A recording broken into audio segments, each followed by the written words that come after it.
Stimulate, don't annihilate. Quote, very good quote by Lee Haney. All right, and honestly, I've been putting it in practice and I've seen insane results in terms of gaining muscle mass. All right, so hear me out. Stimulating, what he means by stimulating, not annihilating. Well, annihilating, basically, when you see someone going to the gym, I don't know if I'm pronouncing it right, but you see someone going to the gym and they just leave everything there, balls out, every single set, they get it to failure. They can't even walk after their leg session. They just give it all, which is pretty impressive. But doing this every single workout and kind of leaving the gym pretty drained, where you can't even raise your arm to put some shampoo on your head. Well, I don't have hair, but a lot of people do, so they can't even put some shampoo and wash their hair because they're just drained, and all they do is sit on the sofa all day because they gave it all that workout.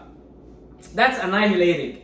All right, you're destroying yourself. And Lee Haney, he said stimulate. So instead of doing that, go to the gym, work out. Of course, you gotta train hard, get those muscles close to failure, but not necessarily every set where you really give everything you got. You go 200% every set where the last set you're shaking. No, stop 1 to 2 reps before that. You're stimulating, you're breaking down muscle fibers, but not in a way where you're draining your central nervous system, all right? So that's another way of training. And you might say, well, you're not training hard enough, but in reality, we all want to get bigger muscles, right? So we got to train smart also. We don't necessarily need to train hard. We don't necessarily need to always up the weight and always do one more rep just so we do it and we're like, yes, I trained hard, but then you're overtaxing your nervous system, your body's stressed, you're maybe not recovering from it, and you have to come back 2-3 days later because now tomorrow you'll be so drained and you'll be so stressed and maybe you won't be able to recover from it as well. All right, and you're risking injuries. So I get you. I've always been a fan of working hard and I still work hard, but now I kind of changed my method to stimulation. So when I go to the gym, the weight that I use, almost every workout are pretty much the same, but I'm still improving. Believe it or not, I'm stimulating. Okay, today I did shoulder workout and a little bit of arms at the end for shoulders. 35 pounds standing shoulder press. All right, I can easily do 50 pounds and do 8 reps and then destroy myself at the last set, but then I'll do 35, 40, and I'll do a little bit more reps in a way where I never go to absolute failure. In that way, I'm able to do a lot more volume, because if I go to absolute failure on one set, well, my shoulder first will start hurting, but also I'll be pretty drained. I'll give it all my juice on this particular set, that the rest of the workout will be affected. So I'd rather stimulating and yes, training hard, getting it close to failure, but have a lot more volume, do a lot more of those sets. My side raises, I saw a guy next to me doing 40-pound side raises, and he's got pretty good form, I'm not gonna lie, but you know what? He's kind of killing it every single set to failure. He can't move anymore. After that, he lays on the floor for like 3 minutes, and I'm like, bro, I'm using 20 pounds. My shoulders, let's be real, my shoulders are more massive than his. He's natural as well. He's been training for a long time, but I'm like, I just do more sets than you. I get the 20s, I control it a bit more, and I stop a little bit before failure. You get that muscle engaged, get that stimulus, but after getting that stimulus on your muscles, doing more is not necessarily always better in terms of intensity and getting that set to failure, because there's a lot of things that get in. The stress on your nervous system, you're draining all your energy, the cortisol, because then your body gets very stressed, cortisol levels go up faster. So now you can't do a 90-minute workout, you have to cut it short to 45-60 minutes, because your sets are so intense that you can't do as much volume, because after 60 minutes you're just drained. And the goal is not leaving the gym drained where you can't do anything, because then your body can't recover. All right, I know a lot of people that train 3 times a week, 3 times, they kill it, 2 hours workout, crazy. But then I'd rather do 7 workouts a week and a little bit less intensity, more volume. On the long term,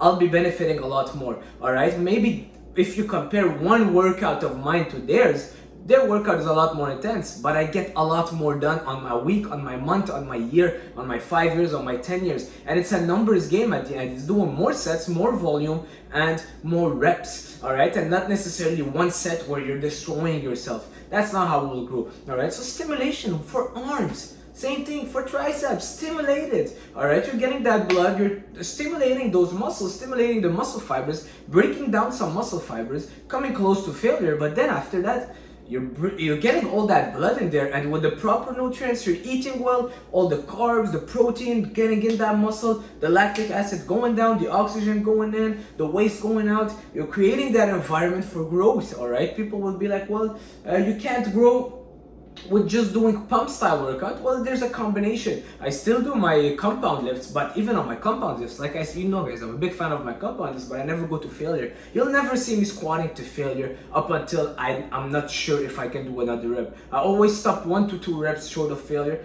My legs are pretty good, right? Trust me, my quads are pretty huge compared to very heavy squatters that will go every set to failure, just because the impact of going each set crazy balls out, you're just overstressing your body, and you can't do as much on the long term. You can, it's a long-term game. I always repeat it, it's a long-term game. Try to be the Warren Buffett of bodybuilding, where you're compounding those gains year after year, month after month, week after week. It's not about getting that crazy workout and doing the 3 plates and going for that last rep where you can't move anymore and you can't shake anymore up until the bar is up. It's not gonna do you much. All right, stop 2 to 3 reps before failure, drop the weight a bit, and do it every single day. Well, don't need to do bench every day, but come back tomorrow and do it again, and come back the day after and do it again. Well, guess what? If you killed yourself today, I mean, if you destroyed your muscles today and you just can't move anymore, tomorrow is gonna be hard for you to come back, because tomorrow you'll still be recovering from the workout that you did yesterday. You know what I mean? So stimulate, don't annihilate. Look, it's been working great for me, especially now after you build that base. I've been training for over 13 years. I built that base, so for me it's very easy not only to maintain but still to gain. All right, after you build that base, you can get away with a lot more. It's crazy, right? We would think that no, we gotta keep pushing and keep pushing, but then it's just the risks are just so insane. And it's not just about the risk. I'm improving by just stimulating, pumping up my biceps 20 reps, pumping the triceps 20 reps, shoulder lateral raise. Just give me 20 pounds dumbbells, I'll give you a big shoulder workout, and trust me, you'll grow from it. It's not just about going more weights and sets to failure and all those things. So that's it, guys. I love this mindset of stimulation, and also the risk of injury is so much lower. All right, and that's the goal, is longevity. Try this method.